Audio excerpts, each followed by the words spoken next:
So already हमने ये points complete किया है, तो हम आज कंटिन्यू करेंगे। This is your third class, and third class में आप कंटिन्यू करोगे जनरल प्रिंसिपल्स के पॉइंट्स, फैक्टर्स के बाद कुछ पॉइंट्स ना मैं ओटेट सीटेट के बेस में भी बोलूँगी, जो डिटेल्ड होगा। थोड़ा सा अगर समझ नहीं आया किसी को तो वो भी समझ आ जाएगा। एंड आफ्टर दैट हम लोग जो इम्पॉर्टेंट 2 पॉइंट्स हैं या स्टेजेस हैं, चाइल्डहुड एंड एडोलेसेंस में जाएंगे। अभी देखो क्या पॉइंट आता है कि ये देखो, कल का जो डायग्राम पूछ रहे थे ना मैम, एस्पेक्ट्स का डायग्राम कैसे कर सकते हैं, तो this is your original aspect diagram. मैं 2 वे से आपको डायग्राम कल ड्रॉ करके दिखाई थी वाइट स्क्रीन पे। ये आपका एक्चुअल डायग्राम है। देखो स्टार्टिंग कहाँ से हो रहा है, फिजिकल डेवलपमेंट। देखो आज भी फिर से मिल गया थोड़ा सा हिंट।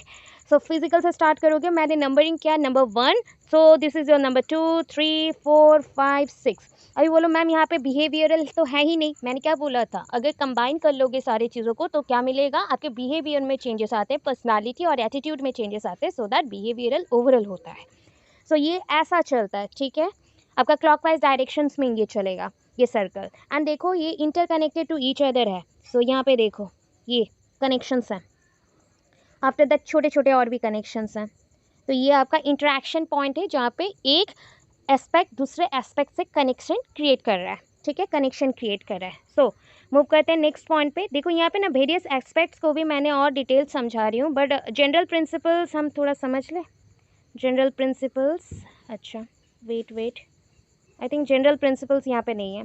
ओके मैं जनरल प्रिंसिपल्स पहले कंटिन्यू करती हूँ, आफ्टर दैट यहाँ आते हैं, ठीक है। चलो मतलब उससे पहले वाला पीडीएफ में रह गया, तो जनरल प्रिंसिपल्स हम कंटिन्यू कर लेंगे।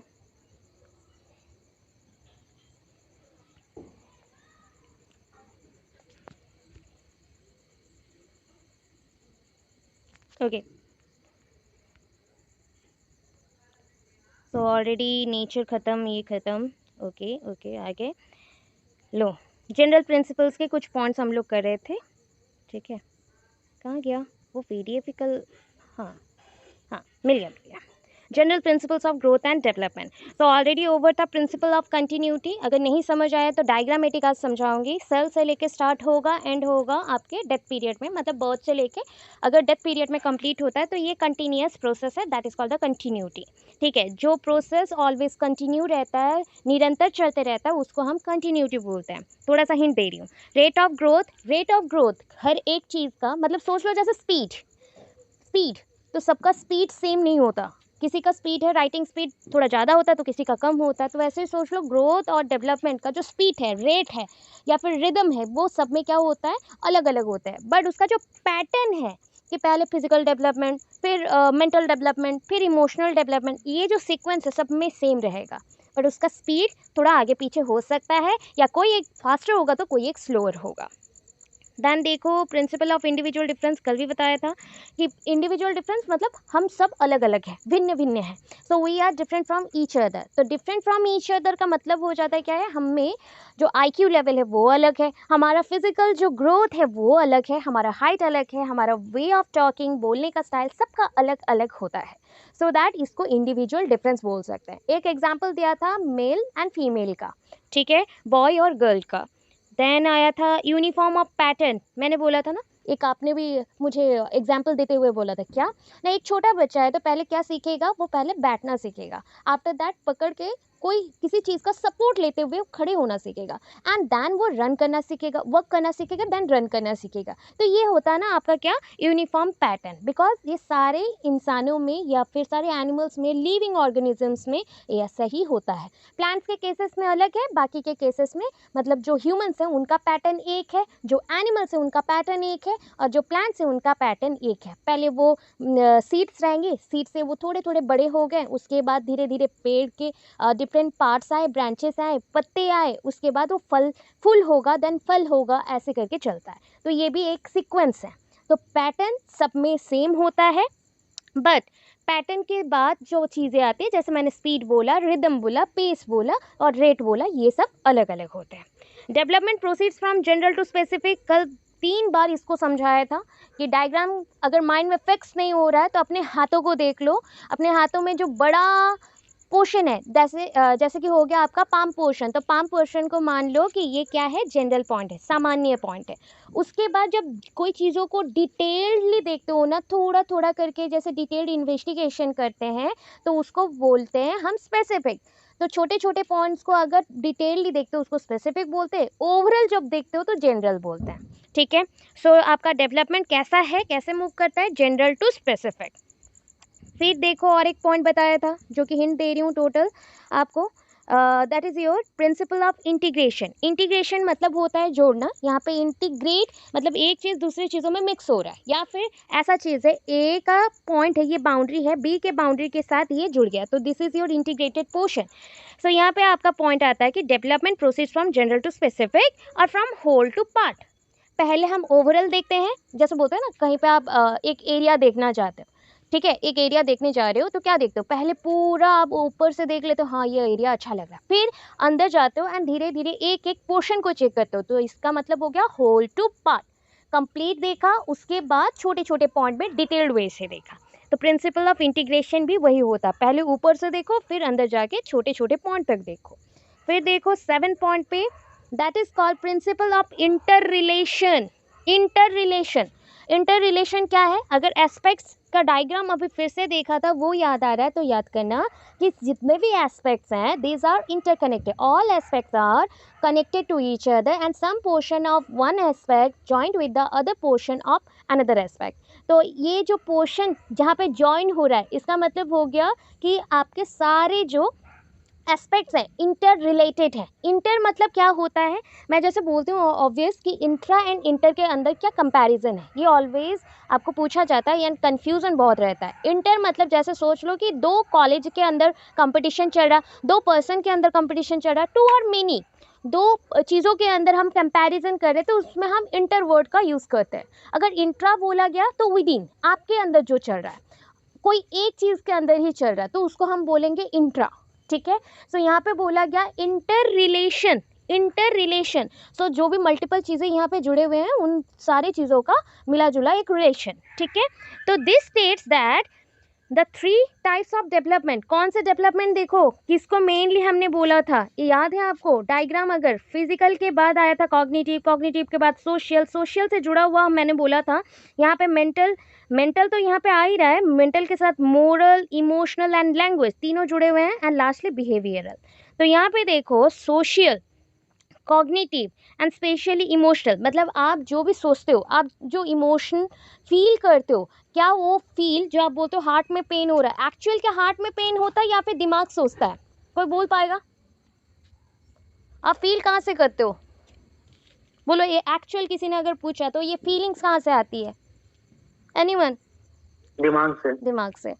हार्ट बस एक ऑर्गन है जो कि ब्लड पंप करता है, हार्ट इज नथिंग बट एक ऑर्गन है, ठीक है, ये एक ऑर्गन है, बॉडी का एक पार्ट है, बट आपका सोचना, थिंक करना, कोई चीज़ों को स्टोर करना और अंडरस्टैंडिंग लेवल को इंक्रीज करना और प्रॉब्लम सॉल्विंग करना, ये सारा चीज़ आपका दिमाग करता है। सो इसलिए मेंटल डेवलपमेंट और कॉग्निटिव डेवलपमेंट, जिसको आप बोल सकते हैं संज्ञानात्मक विकास हिंदी में, या मानसिक विकास बोल सकते हैं, तो वो मानसिक के साथ आप कहाँ पे ज़्यादा क्या फील करते हो, जैसे कनेक्टेड हो या बहुत लोगों के साथ मिलते हो, वो है आपका सोसाइटी। ठीक है, क्योंकि हम सोसाइटी में जैसे ही निकलते हैं ना, हमें 1000 बात सुनने को मिलता है, सो आपके दिमाग में थॉट्स भी कितना आएंगे, 1000 थॉट्स आएंगे, इतने लोग हैं, इतनी ओपिनियन दे रहे, तो इतने ही सारे आपके अंदर थॉट्स आएंगे, तो सोचना भी पड़ता है, प्लस उसकी वजह से आप इमोशनल भी फील करते हो, कभी पॉजिटिव वाला मूड आता है तो कभी मूड के वाइब्स क्या होते हैं, चेंज हो जाते हैं, कभी नेगेटिव, कभी मिक्सिंग वाले भी आ जाते हैं, तो मिक्स नेचर भी आ जाता है। तो ये जो 3 है ना, ये इंटर रिलेटेड बोला गया, इसका एग्जाम्पल दिया गया, बट अगर देखोगे ये जितना भी एस्पेक्ट है सारे इंटर रिलेटेड है, all aspects are inter related to each other. बस एग्जाम्पल के लिए मैंने यहाँ पे 3 ऑप्शन दिए हैं, कॉग्निटिव, सोशल एंड आपका हो गया इमोशनल। जो भी फील करते हो कहाँ से आता है, सोसाइटी से।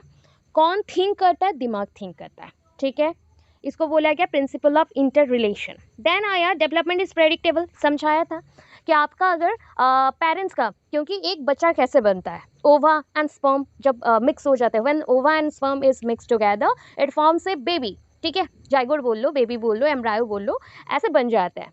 तो डिम्बाणु शुक्राणु मिल गए तो बन गए आपके छोटे से सेल। जो जो सेल डिवाइड होते होते कोशिकाएं जैसे विभाजित होती है वैसे ही विभाजित होते होते ये बन जाएगा बच्चा।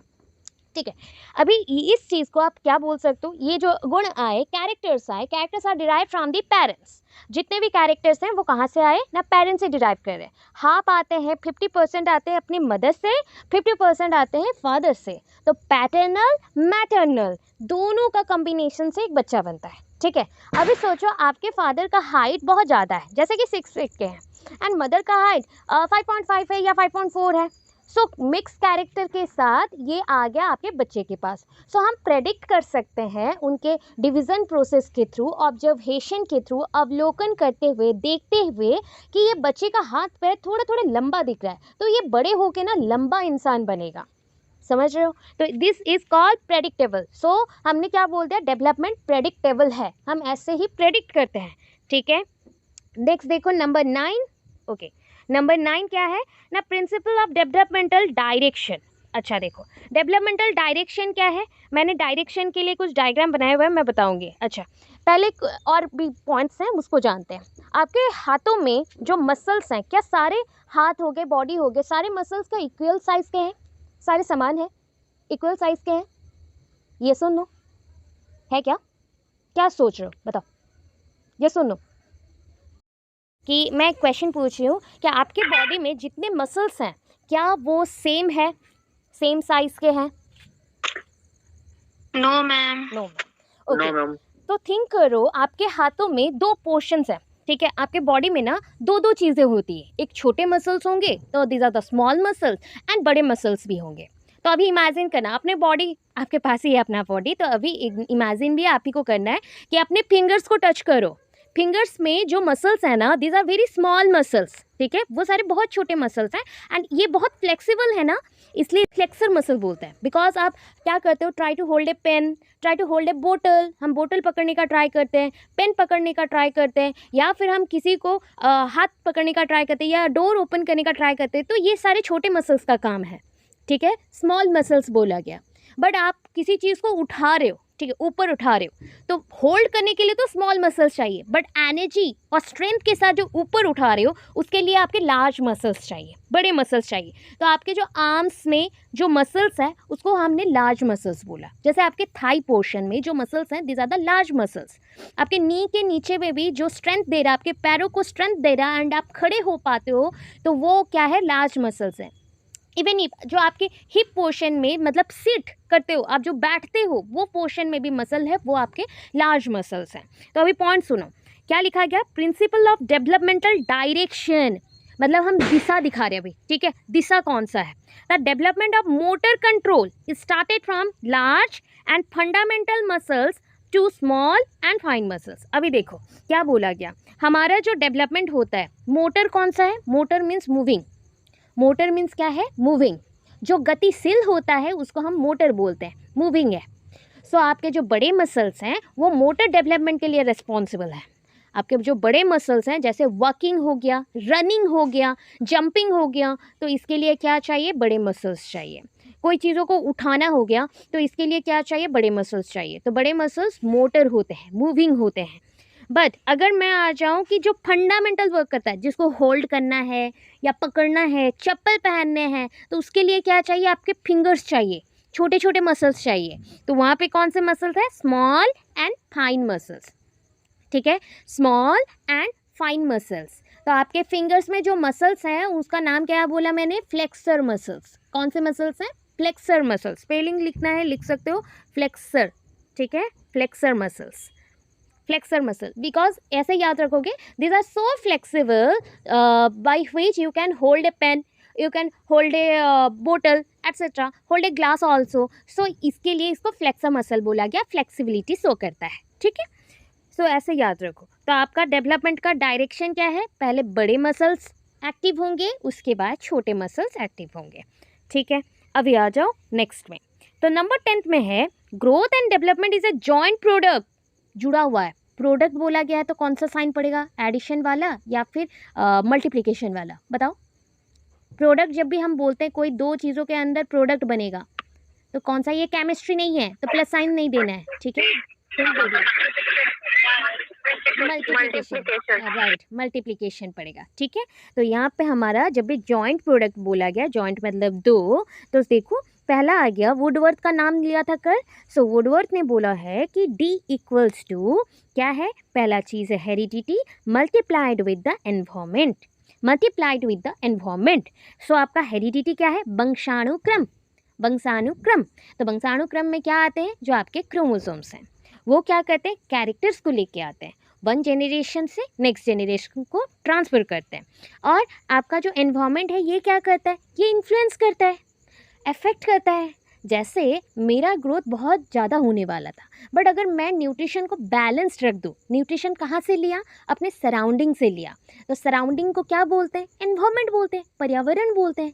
तो ये पर्यावरण से, एनवायरनमेंट से आपने रिसीव किया, आपके न्यूट्रिशंस को, आपके एनर्जीज़ को आपने रिसीव किया। तो ये रिसीव करके अगर आपका क्रोमोसोम्स में चेंजेस आते हैं, आपके हाइट, बॉडी सब कुछ कंट्रोल होता है, तो ये दोनों मिलके काम करते हैं डेवलपमेंट के लिए, ठीक है। सो ये आपका फॉर्मूला है and this is your formula for the development, that D equals to H into E, H for heredity, E for environment. It's a joint product, ये जुड़ा हुआ है, जॉइंट प्रोडक्ट है। अगर बोलोगे हेरिडिटी कैरेक्टर बढ़ रहे हैं तो किसके रेस्पॉन्सिबिलिटीज़ हैं, उसमें कौन इन्वॉल्व है, हेरिडिटी के साथ साथ एनवायरमेंट भी रेस्पॉन्सिबल है, रेस्पॉन्सिबिलिटी उसका भी है, ठीक है।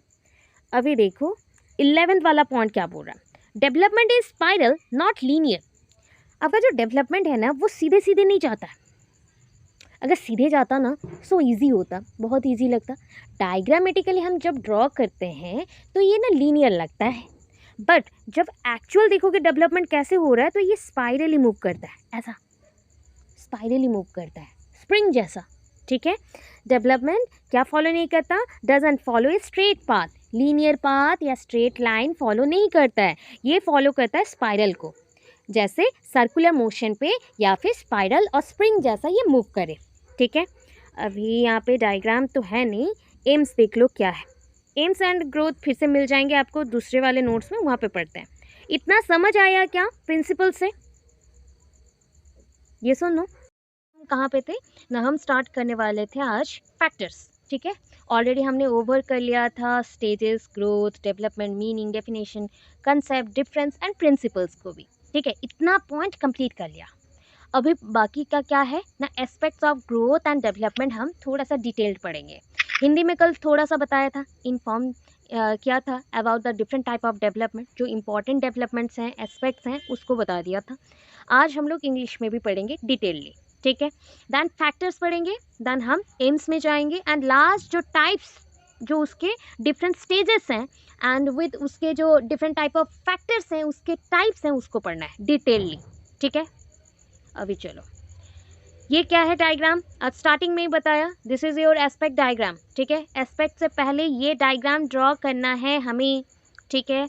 उसके बाद देखो various aspects of growth and development, various aspects. अभी एस्पेक्ट्स अगर नहीं लिखना चाहते हो तो डायमेंशंस लिख लो, ठीक है, बट कभी भी गलती से स्टेजेस के विद इन आप एस्पेक्ट्स मत लिख देना, ठीक है।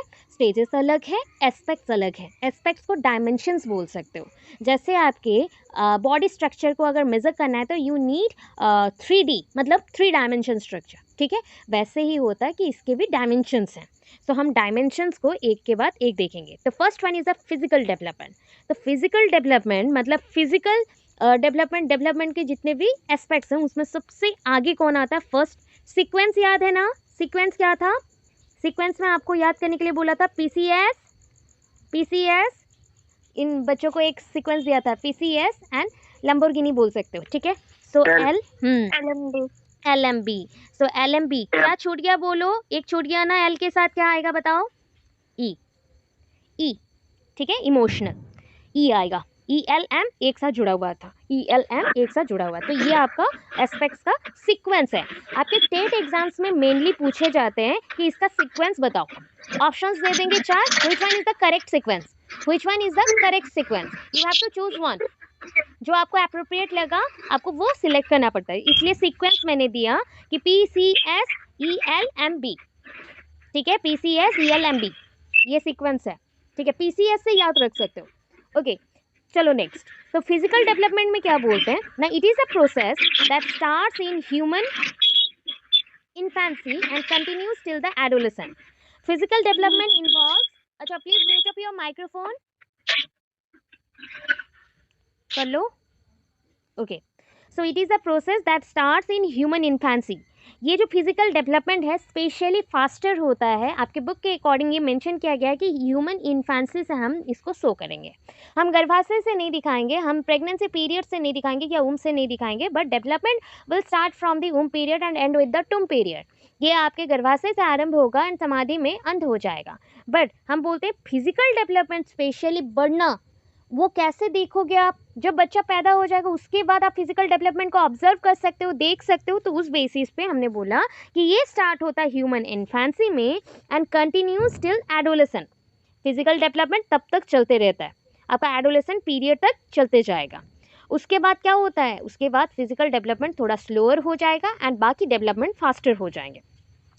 Physical development involve control over the body and muscles. ठीक है, जैसे मान लो एक छोटा बच्चा है, तो छोटे बच्चे में बोन का साइज अगर इतना हुआ तो धीरे धीरे बोन का साइज इंक्रीज करेगा. आप में सोचो कितने बड़े बड़े बोन्स हैं.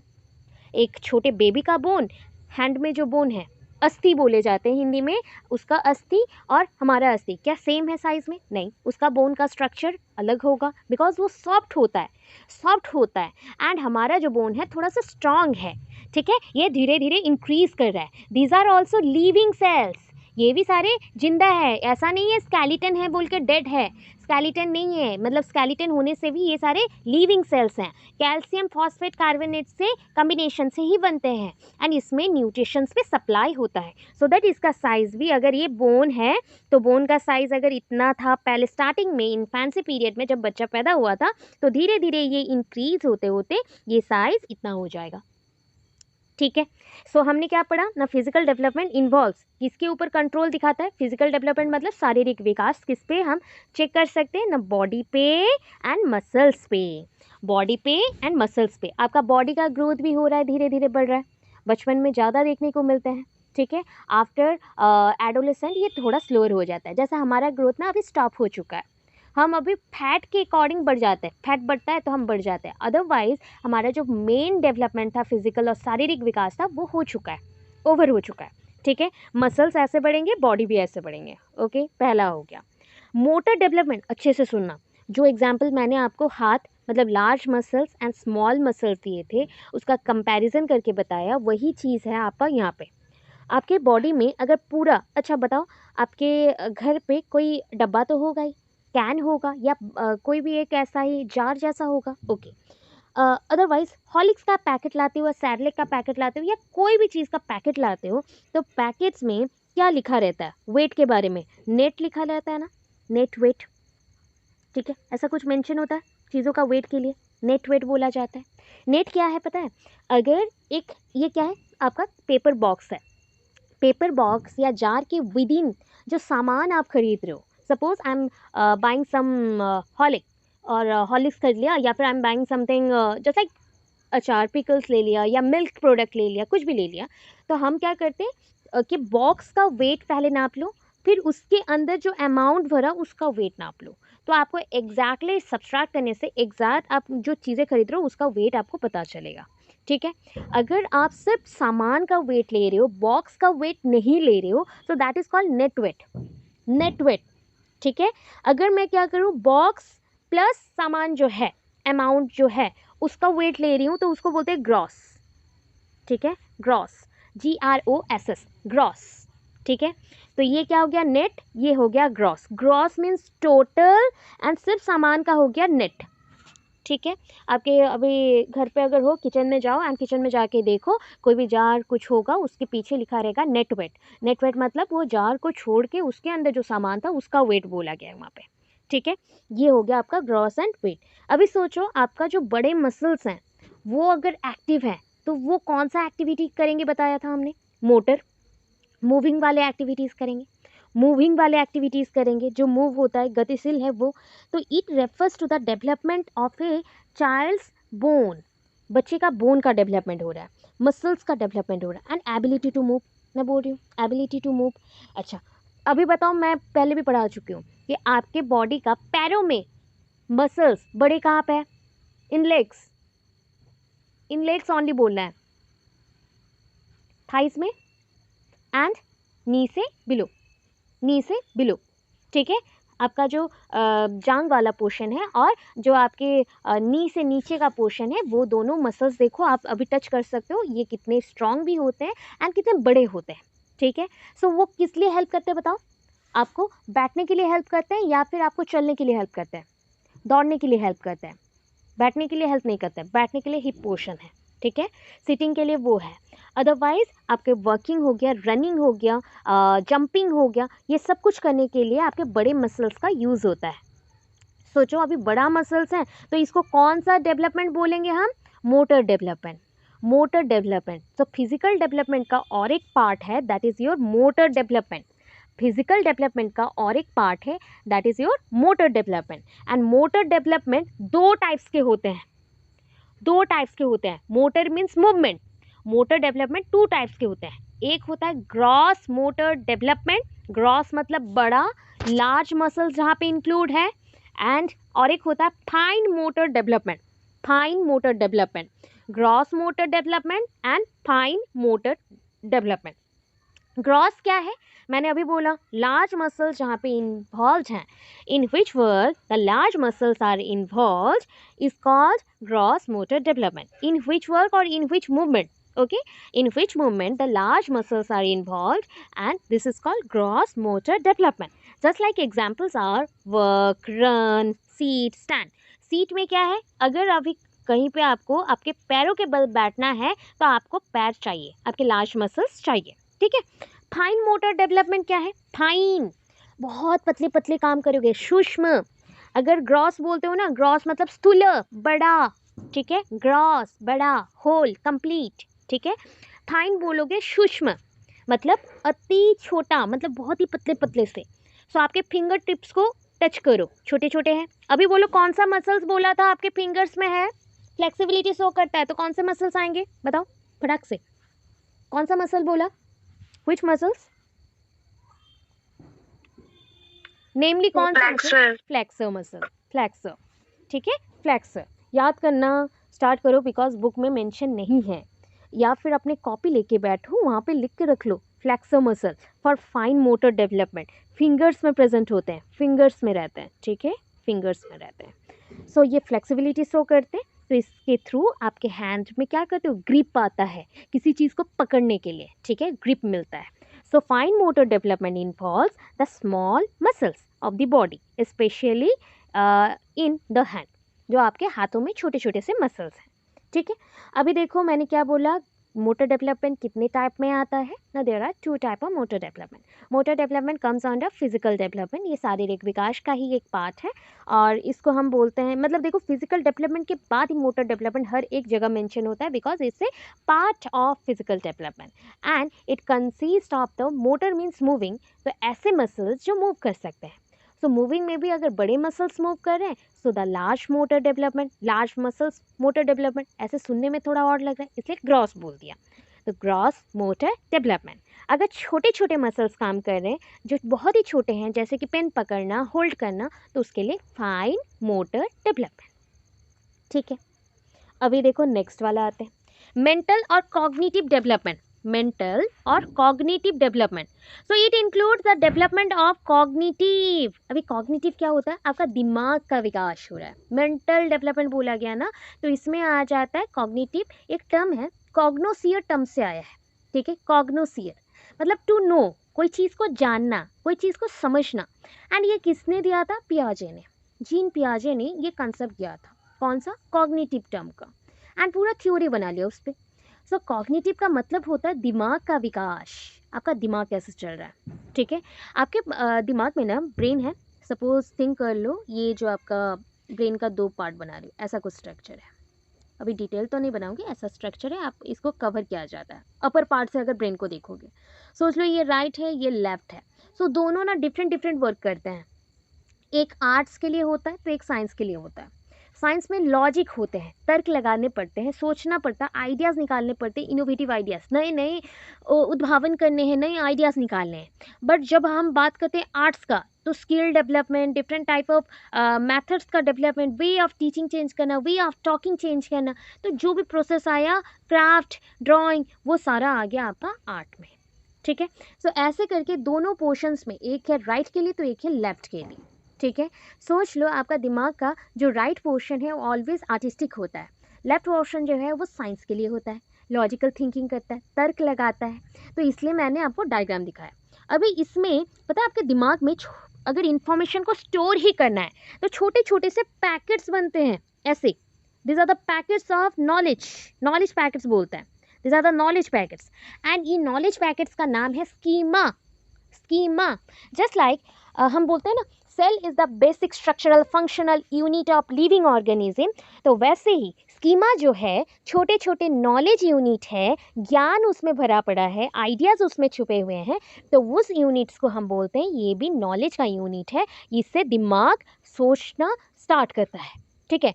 तो स्कीमा के बेसिस पे ही आप पॉजिटिव सोचोगे कि नेगेटिव सोचोगे, या फिर आप आर्टिस्टिक वर्क करोगे या फिर लॉजिकल वर्क करोगे, ये डिसाइड होता है, ठीक है। सो मेंटल डेवलपमेंट क्या बोल रहा है सोचो। So it includes the development of cognitive, ये किससे जुड़ा हुआ है ना, कॉग्निटिव डेवलपमेंट से। यहाँ पे क्या क्या आता है कॉग्निटिव में, कॉग्निटिव के साथ इंटेलेक्चुअल पावर भी है, तो पावर ऑफ रीजनिंग, किसी चीज़ का तर्क लगाना, रीजन आउट करना, रीजनिंग मतलब क्या है, रीजन आउट करना, एक प्रॉब्लम में क्या रीज़न है उसको निकालना, रीजनिंग। थिंकिंग, इमेजिनेशन, थिंकिंग क्या है, सोचना। अभी बोलोगे मैम थिंकिंग एक ही टाइप का होता है, नहीं, थिंकिंग बहुत टाइप का है, थिंकिंग प्रोसेस है, एक एबिलिटी है आपका। Thinking is not a mental IQ, IQ से अलग होता है सोचना। अभी पर्सन्स भी हैं इंट्रोवर्ट एक्सट्रोवर्ट, उसके बेसिस पे भी थिंकिंग प्रोसेस अलग अलग आते हैं। प्लस थिंकिंग प्रोसेस का डेवलपमेंटल स्टेजेस भी है, पहले प्रॉब्लम को देखो, उसको टारगेट बनाओ, उसके रिलेटेड आइडियाज़ ढूंढो, उसके बाद उसको अप्लाई करो एंड रिजल्ट निकालो, ये पूरे स्टेजेस में चलता है, तो ये थिंकिंग प्रोसेस है।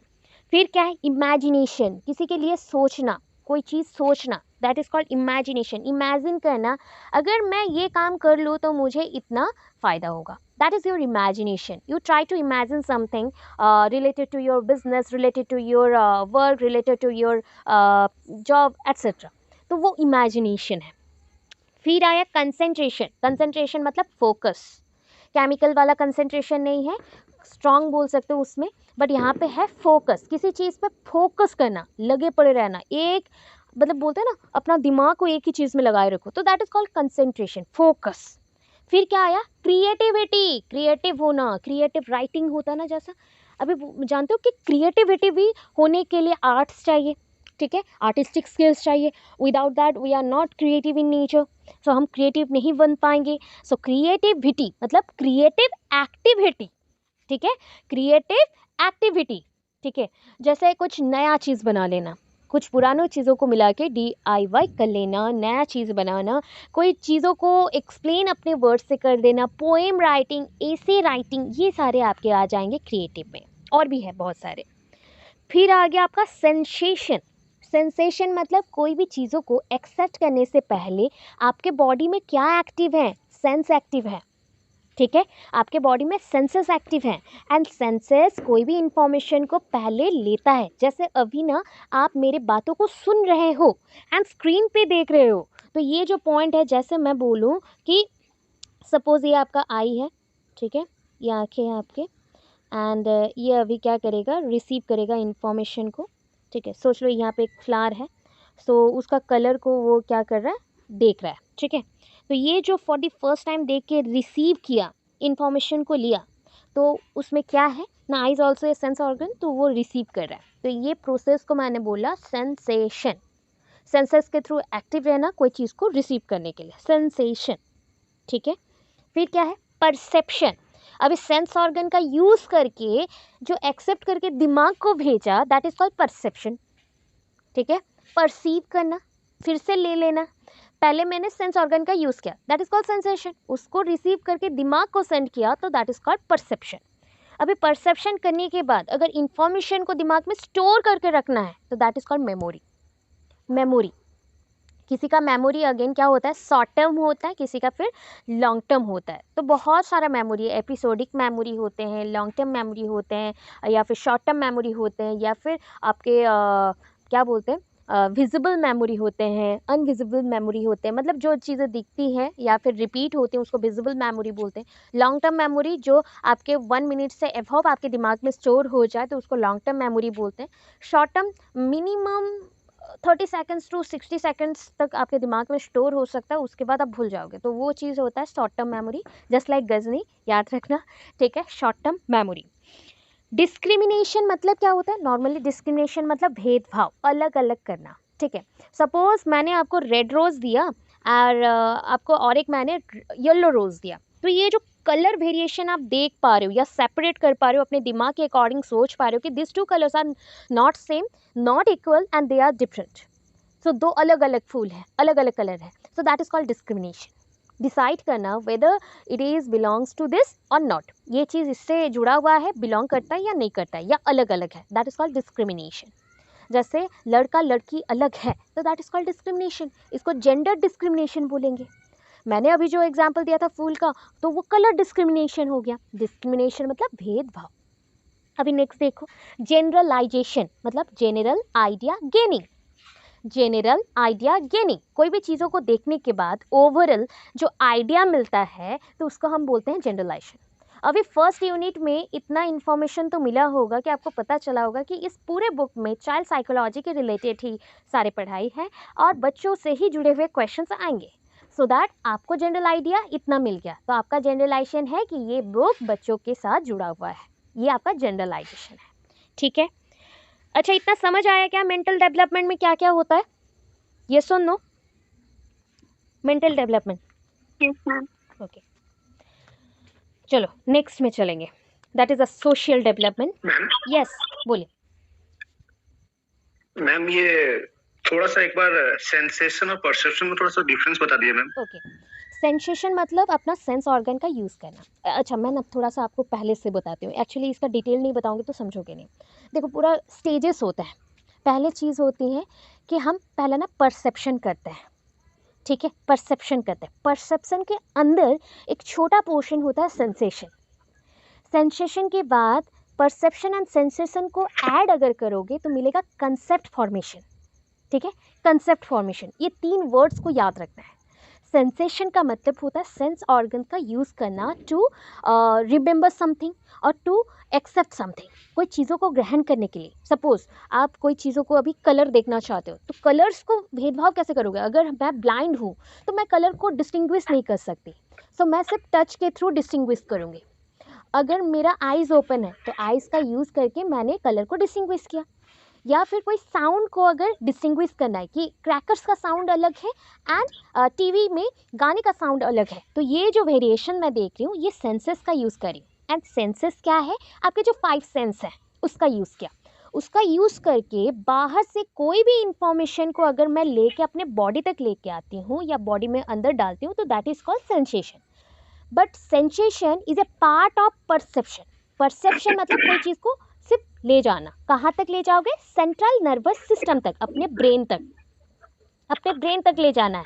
सेंस ऑर्गन सिर्फ इंफॉर्मेशन लेता है, वो पूरे होल कंसेप्ट को अगर समझे तो ये पूरा कंसेप्ट है कि बाहर से देखा, चीज़ों को समझा, दिमाग तक पहुंचाया, ये जहाँ तक पहुंच गया, दिमाग तक पहुंच गया, उसको बोलते हैं परसेप्शन। तो सेंसेशन परसेप्शन का पार्ट है। विदाउट सेंसेशन परसेप्शन नहीं हो सकता। परसेप्शन मतलब किसी भी चीज़ को एक्सेप्ट करने के लिए आपका सेंस का यूज़ करते हो, ठीक है। अगर सेंस यूज़ किया सेंसेशन बना, देन रिसीव कर लिया वो परसेप्शन बना, ठीक है। कंसेप्ट फॉर्मेशन क्या होता है? जब एक टर्म ऐड किया है तो कंसेप्ट फॉर्मेशन बोल देती हूँ। अभी जितना भी इंफॉर्मेशन आपने स्टोर किया वो आपके दिमाग में, मेमोरी में रह जाएगा कि नहीं, बताओ? रहेगा। सो अगर इंफॉर्मेशन जो भी आप पूरे डे में, होल डे में देखते हो, सुनते हो, थॉट प्रोसेस चलता है, जो भी ओपिनियंस आते हैं सारे दिमाग में स्टोर हो जाते हैं कोई भी एक बेसिस के लिए या फिर कोई भी एक वर्ड के लिए, तो that is called concept formation. मतलब एज पर माई व्यू, मैं व्यू कैसे दूंगी कि on the basis of this characters, जैसे कि ग्रीन आपका लिव्स है और ग्रीन आपके कुछ फ्लावर्स भी हैं। सो दोनों में डिफरेंस क्या है? इसका मैंने कैरेक्टर्स देखा, इंफॉर्मेशन लिया सेंसेस का यूज़ करके, फिर अपने दिमाग तक पहुंचाया, परसेप्शन हो गया। फिर क्या हुआ? इसको मैंने छोटे छोटे नॉलेज यूनिट में रख लिया, तो दैट इज कॉल्ड कंसेप्ट हमारे दिमाग में फॉर्म हो गया, related to green colour, related to green leaves, related to green flowers. तो ये आपका कंसेप्ट फॉर्मेशन है। तो sensation, perception, sensation is a short part of perception. Perception दिमाग तक पहुंचाएगा, सेंसेशन रिसीव करके बस लाएगा। ठीक है, ओके चलो नेक्स्ट। सोशल डेवलपमेंट तो बार बार पढ़ के हम लोग बोर हो जा रहे हैं, सोशल मतलब सामाजिक हो जा रहा है, एंड बोर होने का नहीं है। एक्चुअली क्या है ना, सोसाइटी बहुत बड़ा चीज़ है, वास्ट थिंग है, ठीक है, बहुत बड़ा चीज़ है। सोसाइटी में क्लासेस हैं, सोशल क्लासेस बोलते हैं, सोशल ऑर्डर्स हैं, कास्टिज्म्स हैं, and social laws, social ethical principles. हम सारे ना रूल मेकर्स हैं, we are the part of society. सब हम लोग जुड़े हुए हैं एक दूसरे से, एंड इसको हम ब्लड रिलेशनशिप नहीं बोलेंगे, सोशल रिलेशनशिप बोलेंगे। जब एक छोटा बच्चा आता है, बिकॉज वो क्या है, ह्यूमन है, ह्यूमन बींग बोलते हो, छोटे बच्चे को आप क्या नहीं बोलते, सोशल बींग नहीं बोलते। We are now social being, but एक छोटा बच्चा सोशल बींग नहीं है, सामाजिक प्राणी नहीं है, वो सिर्फ इंसान है, ठीक है। उसको सामाजिक प्राणी तक का सफर तय करना है, तो उसके लिए जो भी कैरेक्टर हम डिसाइड करेंगे उसके सेक्सेस के बेसिस पे, तो वो होता है जेंडर, एंड इस प्रोसेस को बोलते हैं जेंडर कॉन्स्टेंसी। जेंडर कॉन्स्टेंसी मतलब जेंडर को, लिंग को निर्धारित कर देना कि क्या है। तुम्हारे लिंग के बेसिस पे हम देते हैं कि तुम मेल हो तो मेल का कैरेक्टर्स तुम फॉलो करोगे, तुमको ब्लू कलर पसंद आना चाहिए, तुमको ये टॉय से खेलना चाहिए, या फिर तुम्हारा हीरो, फेवरेट हीरो ये होना चाहिए। तो ये जैसे पॉइंट्स आ गए ना, ये हो गए मेल के लिए, बॉय के लिए। ये किसने डिसाइड किया, हम डिसाइड कर रहे हैं। हम कहाँ पे प्रेजेंट है, सोसाइटी में प्रेजेंट है। तो इस टाइप का डेवलपमेंट को क्या बोलोगे, सोशल डेवलपमेंट। इस टाइप का डेवलपमेंट को क्या बोलेंगे, सोशल डेवलपमेंट, ठीक है। सो यहाँ पे क्या लिखा गया, it is the development of the individual behaviour. देखो इंसानों का बिहेवियर ये डिसाइड कर रहा है, तो इंसानों का बिहेवियर डिसाइड कर रहे हैं, मतलब कौन डिसाइड कर रहा है, हम डिसाइड कर रहे हैं, जो इन द सोसाइटी में ही होगा, सोसाइटी के विद इन ही होगा, तो सोशल डेवलपमेंट, ठीक है। नेक्स्ट देखो, सोसाइटी में बहुत सारी चीज़ें होती हैं, मोरल डेवलपमेंट आ गया, मोरल आ गया। मोरल मीन्स नैतिक विचार, नीति के साथ विचार को बोलते हैं नैतिक विचार, ठीक है। नीति के साथ, law and order, law and order, law and order को फॉलो करना पड़ता है। जैसे जैसे हम बड़े हो रहे हैं ना, तो सोसाइटी का रेस्पॉन्सिबिलिटी लेना पड़ रहा है, बहुत सारे रूल्स को फॉलो करने पड़े, कैसे बात करना है, किसको कैसे ट्रीट करना है, सो सब कुछ सीखना पड़ रहा है, ठीक है। एज ए टीचर तो और भी रूल्स बढ़ गए हमारे लिए, बहुत सारे, उस सारे फॉलो करने पड़ेंगे, उस सारे रूल्स को फॉलो करने पड़ेंगे, बिकॉज आपके ऊपर डिपेंड करता है लाखों बच्चों के लाइफ, कमिंग जनरेशन्स की life. So you are just like a model for them, आप मॉडल हो उनके लिए, you are a role model. So if you are not मतलब not a good person, then how you will put something on your children. आप कैसे अपने आप से सोचोगे कि ये सारे अच्छे चीज़ें हैं जो मैं डाल दूंगा बच्चों के अंदर, पिगी बैंक थोड़ी है जो डाल देंगे, उनको बनाना पड़ेगा। सो इसलिए क्या करने पड़ते हैं कि हमें पहले खुद को तैयार करना पड़ता है, मोल्ड करना पड़ता है, एक ढांचा में या सांचे में ढालना पड़ता है, आफ्टर दैट आप बच्चों को डालोगे, ठीक है। सो पहले आता है मोरल डेवलपमेंट, सोशल डेवलपमेंट के विधि। मोरल होता है नीति के साथ चलना, नीति नियम ऑर्डर को फॉलो करके। सो यहाँ पे देखो, it is a process through हुई चिल्ड्रन डेवलप। बच्चे क्या डेवलप करते हैं ना, बच्चे डेवलप करते हैं प्रॉपर एटीट्यूड्स, बच्चों का एटीट्यूड का डेवलपमेंट होता है।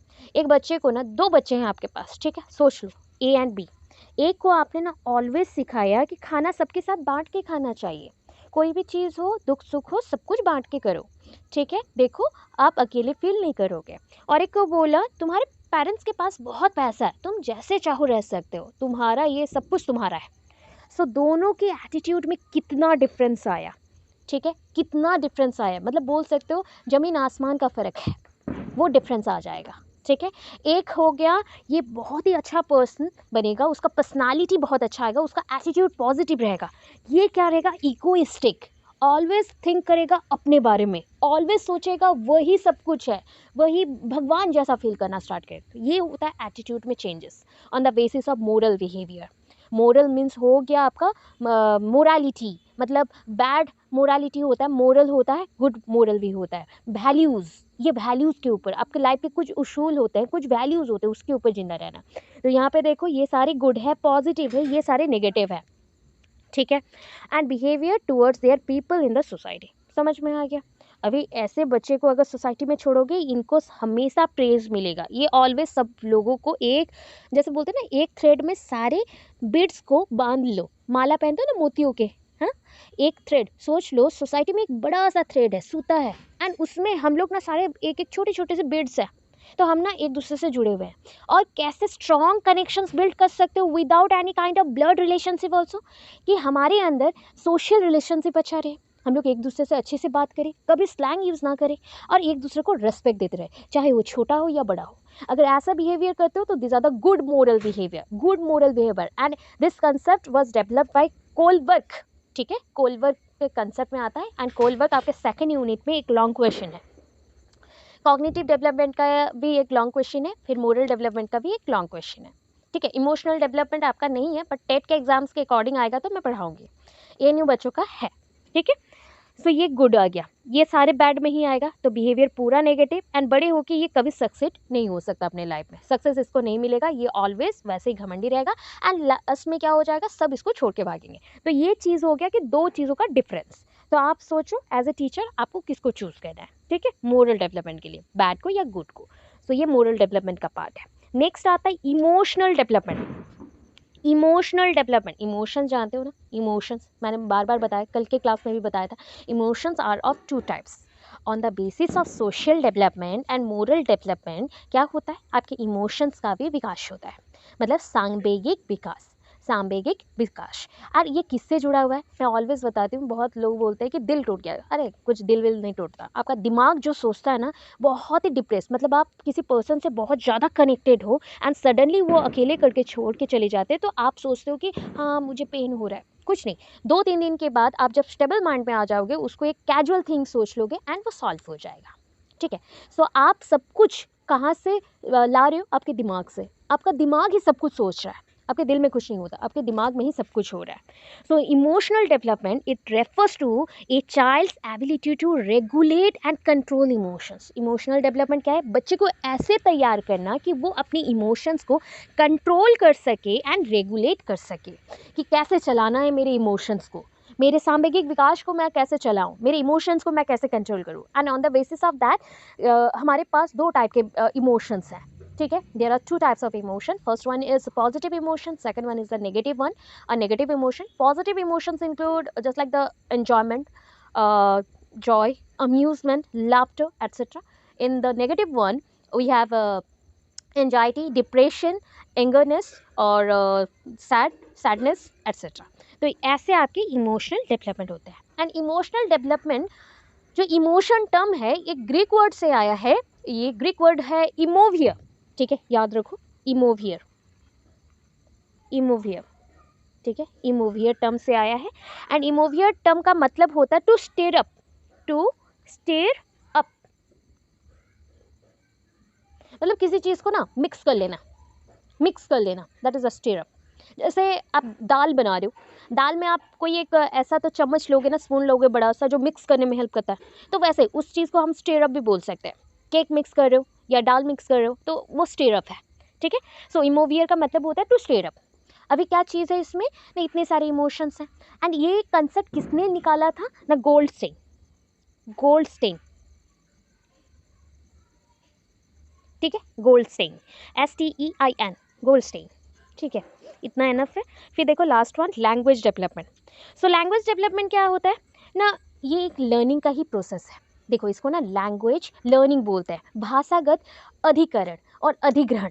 ठीक है, कोई चीज़ को सीखना, धीरे धीरे करके आप सीख रहे हो। लर्निंग क्या है, लर्निंग देखो आपके पास, अभी नहीं बोलूँगी कि आप लोग नॉलेजेबल पर्सन नहीं हो, you are also a knowledgeable person. ठीक है, सपोज कोई एक सब्जेक्ट में मेरा नॉलेज आपसे थोड़ा सा ज़्यादा है, so that I am a teacher now and you are a student. ठीक है, समझ आया। तो स्टूडेंट्स कोई भी ऐसा नहीं कि बुद्धू है, वो क्या होते हैं, उस सब्जेक्ट में उनका नॉलेज थोड़ा सा कम होता है, सो दैट हम जो चीज़ें जानते हैं, नॉलेजेबल है एक सब्जेक्ट में, उस चीज़ों को बच्चों को दे देते हैं, तो हम टीचर, वो स्टूडेंट। एंड जो प्रोसेस में हम दे रहे हैं वो टीचिंग होता है, जो प्रोसेस में वो ले रहे हैं वो लर्निंग होता है। ठीक है, the way by faith student क्या करते हैं, रिसीव करते हैं, students receive the learning amount और the learning material is called the learning process. and by which we just like imparting our knowledge to the student is called teaching. हम impart करते हैं, हम knowledge को देते हैं, वो लेते हैं, ठीक है, हम नॉलेजेबल हैं, वो नॉलेजलेस है, तो यही उसका रिलेशनशिप है। कोई एक बेसिक सब्जेक्ट में ऐसा भी हो सकता है कि कुछ सब्जेक्ट्स में स्टूडेंट्स भी बहुत ज़्यादा एक्टिव है बट हम एक्टिव नहीं हैं या फिर नहीं जानते, so that time in that time students are also become a teacher, just like वो कन्वर्ट हो सकते हैं एंड हम लोग उसके लिए वो सब्जेक्ट के लिए स्टूडेंट बन सकते हैं, ऐसा चलते जाता है, ठीक है। सो लैंग्वेज डेवलपमेंट में क्या होता है ना, starting from the baby period, हम अगर छोटे बच्चों का देखेंगे, जब बच्चे धीरे धीरे ग्रो कर रहे हैं तो उसमें देखना लैंग्वेज का ना एक पूरा आपका लॉन्ग क्वेश्चन आएगा, तो उसमें आपको पता चलेगा कि एक छोटा बच्चा जब स्टार्ट करता है तो वो क्राइंग से स्टार्ट करता है, रोना धोना स्टार्ट हो गया, क्राइंग, कोई भी चीज़ चाहिए, उसका सेंसेस एक्टिव है, सेंसेस के थ्रू वो क्या करेगा, रोना स्टार्ट करेगा, मुझे भूख लगा है रोना स्टार्ट, मुझे प्यास लगा है रोना स्टार्ट, मुझे कुछ चाहिए रोना स्टार्ट, या फिर कोई साउंड निकालना स्टार्ट करेगा। क्राइंग के बाद आता है क्वीइंग, कू कू करना, जस्ट लाइक ठीक है, क्वीइंग। उसके बाद आ जाता है आपका क्या, बैबलिंग, बैबलिंग, ठीक है, बैबलिंग, ये बैबलिंग है। बैबलिंग के बाद सोच लो कि ये स्टार्ट करेगा just like single word, single word, ठीक है, सिंगल वर्ड, सिंगल वर्ड बोलना, सिंगल वर्ड से ये स्टार्ट किया, सोच लो couple words, couple of words बोल लो, couple of words, and lastly होता है मीनिंगफुल सेंटेंसेस, यहाँ पे शॉर्टकट लिख दूँ, मीनिंगफुल सेंटेंसेस। तो अभी एक बच्चा स्टार्टिंग कर रहा है अपना लाइफ, तो वो क्या कर रहा है, मतलब छोटा है, बात नहीं कर सकता, तो वो रो रो के सब कुछ करेगा, तो क्राइंग। जब उसको थोड़ा थोड़ा बोलना आ गया, मतलब कैसे करेगा, एक एक अल्फ़ाबेट का थोड़ा थोड़ा को लेके वो कू कू करना स्टार्ट कर रहा है, तो दैट इज द क्वीइंग।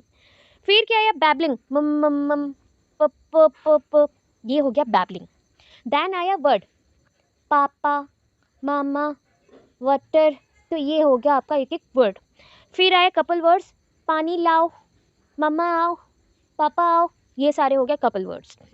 फिर मीनिंगफुल सेंटेंस, मुझे पानी चाहिए, मुझे प्यास लगा है, बड़े बड़े सेंटेंसेस बोलना स्टार्ट करेगा जिसका उसको मीनिंग पता है, उससे पहले मीनिंग पता नहीं था। तो ये पूरा सीक्वेंस है, ठीक है, ये लैंग्वेज डेवलपमेंट का पहला स्टेज है, लैंग्वेज डेवलप्ड हो रहा है, ठीक है। सो यहाँ पे देखो क्या लिखा ना, it includes the learning of the language for communication, तो कम्युनिकेशन के लिए तो इतना कुछ सीखा, ठीक है, हम जैसे बात कर सके या फिर किसी से कुछ भी शेयर कर सके, इसीलिए हम सीखे, ठीक है। हम लोग ऑलरेडी प्रिंसिपल्स कर चुके हैं कंप्लीट, समझ आया क्या, इतना क्लियर है हम, ये सुनो, यस मैम। कोई डाउट किसी को, कोई डाउट कुछ में भी अभी तक के अंदर कुछ डाउट है और, ओके, आई होप कि नहीं है, ठीक है, हाँ बोलिए सब, बोलिए बोलिए।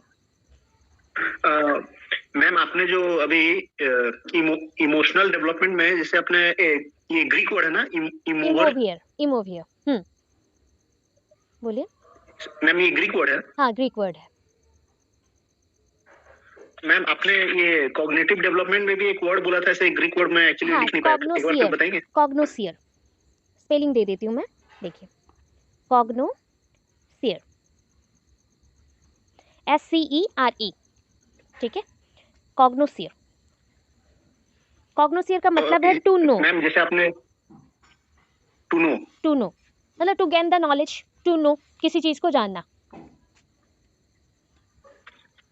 मैम इसको किसने कहा है मैम, जैसे आपने इमोशनल के लिए बताया था,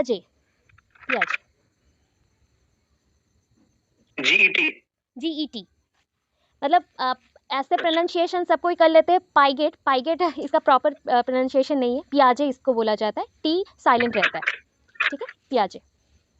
ओके मैम, ओके, चलो थोड़ा सा फैक्टर्स समझ लो, बिकॉज फैक्टर्स आज कंप्लीट नहीं हो पाएंगे, तो थोड़ा सा फैक्टर का स्टार्ट करिए, स्टेजेस और एक बार बता दे रही हूँ, फैक्टर्स कल पढ़ लेंगे, आई होप ये 3-4 लॉन्ग क्वेश्चंस कल तक कंप्लीट हो जाएंगे, आ जाओ। ओके, क्या है फैक्टर्स, देखो फैक्टर्स ना मैं आपको सिंपल वे से बोल रही हूँ, जितने फैक्टर्स आप सोच रहे हो उसको ना हम क्या करेंगे, एक साथ मिक्स कर रहे हैं, ठीक है, मिक्स कर रहे हैं, मिक्स करके 2 टाइप के फैक्टर्स बनाएंगे, एक है इंटरनल, एक है एक्सटर्नल, ठीक है, एक होता है इंटरनल और एक होता है एक्सटर्नल। इंटरनल मतलब सोच लो बॉडी के विद इन, जो भी बॉडी के विद इन है, शरीर के अंदर, ठीक है, बाहर से वो सारी चीज़ें दिखते नहीं हैं, जेन्युइनली दिखते नहीं है, तो वो हो गए इंटरनल। बाहर से जो चीज़ें इफेक्ट कर रही वो हो गया एक्सटर्नल। एक्स मतलब बाहर, ठीक है, एग्जिट एक्स, तो सारी चीज़ बाहर होता है, आउटर। इंटर बोला गया, अंदर बोला जा रहा है, तो हम इंटरनल बोलेंगे, ठीक है।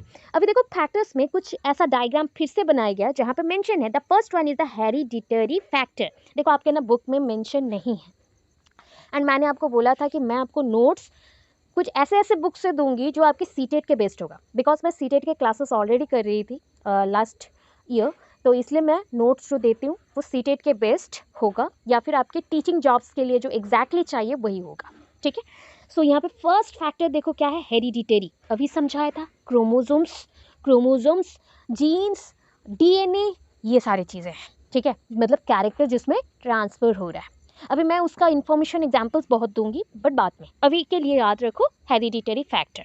तो सोचो hereditary factor, and second one is biological और कॉन्स्टिट्यूशनल फैक्टर, मतलब आपका बॉडी जिससे बनता है that is a constitutional factor, और biological factor, bio means living, तो बायोलॉजिकल बॉडी जिससे बन गया, ठीक है।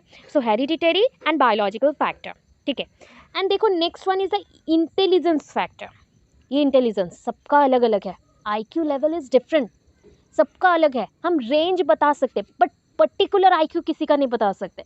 मैंने बोला ना, सपोज मैं स्ट्रांग हूँ B.Ed सब्जेक्ट्स में, सोच लो, but I am very weak in geography, ठीक है, और मैं थोड़ा सा वीक हूँ सोच लो जैसे कि संस्कृत में, बिकॉज मुझे टोटल संस्कृत नहीं आते। तो ये जो चीज़ें मैंने बोला ना कि एक सब्जेक्ट में हम स्ट्रांग हो सकते हैं, एक सब्जेक्ट में हम वीक हो सकते हैं, कोई भी चीज़ हो, जैसे कि खाना बनाना सबका नहीं होता, तो कोई एक कुकिंग में बहुत अच्छा है तो कोई एक कुकिंग में नॉर्मल है, जैसे कोई एक स्पोर्ट्स में बहुत अच्छा है तो स्पोर्ट्स में कोई एक बहुत ख़राब है, सिंगिंग में कोई एक अच्छा होगा तो कोई एक ख़राब होगा। तो ये जो हम बोल रहे हैं ना, ये डिफरेंसेस जो है, ये इसको बोलते हैं इंडिविजुअल डिफरेंस।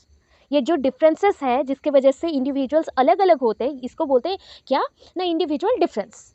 ये इंडिविजुअल डिफरेंस क्या होता है ना, इंसानों के अंदर जो विभिन्नताएं होती है और जो चीज़ें लिविंग है उनके अंदर जो भिन्नताएं होती है, भिन्न भिन्न होते हैं, ठीक है। इसके अंदर सबसे एक इम्पॉर्टेंट फैक्टर है इंटेलिजेंस फैक्टर।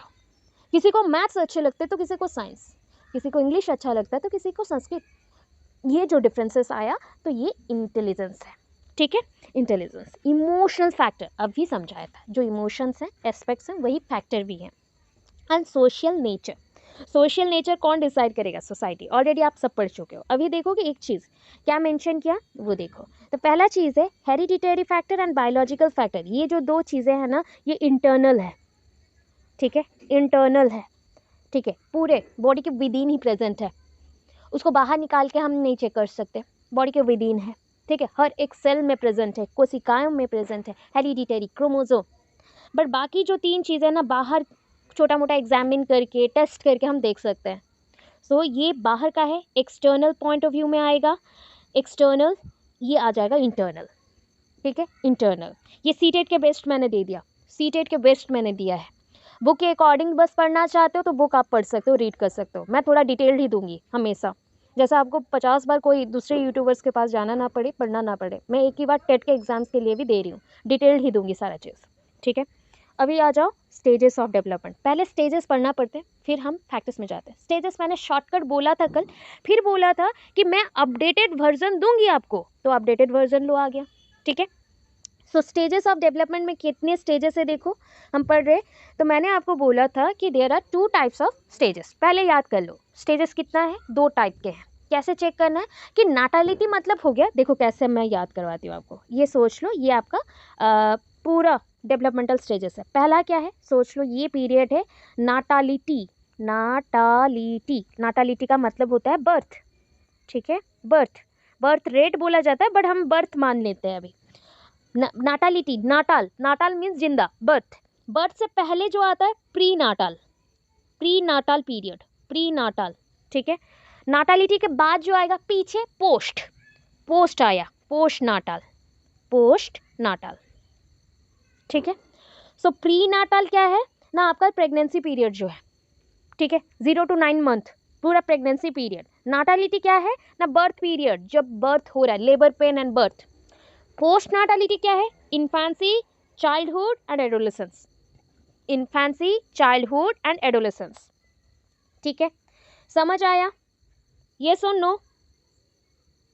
समझ आया थोड़ा? Yes, ma'am. Yes.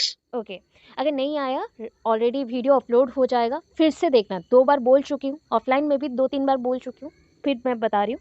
अभी देखो फिर क्या होता है ना। मैंने बोला प्री नाटाल पीरियड, तो प्री नाटाल पीरियड क्या है ना, 9 मंथ्स बिफोर बर्थ, मतलब 0 to 9 पकड़ लो पूरा, 0 to 9, 0 to 9 ये हो गया आपका प्री नाटाल। इसको बोल लो हिंदी में गर्भाशय अवस्था, गर्भाशय अवस्था जहाँ पे बच्चा गर्भाशय में रहेगा, ठीक है।